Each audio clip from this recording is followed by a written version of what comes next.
Secunderabad cantonment నియోజకవర్గంలోని 150వ డివిజన్లో BRS ప్రచారం విజయ యాత్రను తలపించింది. మల్కాజ్గిరి బీఆర్ఎస్ ఎంపీ అభ్యర్థి రాగిడి లక్ష్మారెడ్డి, మాజీ కార్పొరేటర్ ఆకుల రూపహరితో కలిసి కంటోన్మెంట్ బీఆర్ఎస్ ఎమ్మెల్యే అభ్యర్థి నివేదిత సాయన్న ప్రచారం నిర్వహించారు. మోండా, రేతిఫైల్, బ్లూసీ హోటల్ పరిసర బస్తీలు, కాలనీల్లో తిరుగుతూ ఓట్లను అభ్యర్థించారు. అందరినీ పేరు పేరున పలుకరిస్తూ దివంగత ఎమ్మెల్యే సాయన్న చేసిన అభివృద్ధి కార్యక్రమాలను వివరించారు. ఈ సందర్భంగా ఓటర్లంతా రాగిడి లక్ష్మారెడ్డి, నివేదితకు అడుగడుగునా ఘన స్వాగతం పలికారు. బీఆర్ఎస్కే ఓటేస్తామంటూ స్పష్టం చేశారు.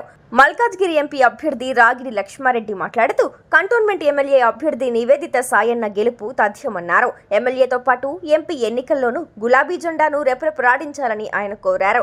అటు నివేదిత మాట్లాడుతూ దివంగత ఎమ్మెల్యేలు సాయన్న, లాస్య నందితను పోగొట్టుకున్న తమ కుటుంబానికి అండగా నిలవాలని కోరారు. సాయన్న అలాగే నిరంతరం సేవ చేయడానికి తాను సిద్ధంగా ఉన్నామని మాట ఇచ్చారు. గత బీఆర్ఎస్ ప్రభుత్వం చేసిన అభివృద్ధి తప్ప 150వ డివిజన్లో కాంగ్రెస్ కొత్తగా చేసిందేమీ లేదని తేల్చి చెప్పారు. పెన్షన్లు, పథకాలన్నీ బంద్ చేయడం తప్ప సర్కారు ఏం చేయడం లేదని విమర్శించారు.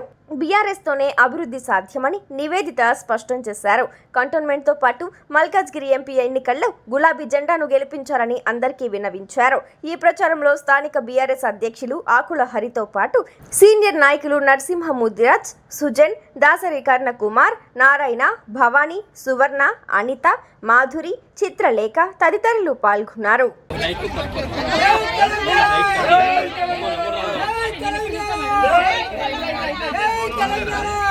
తెలంగాణ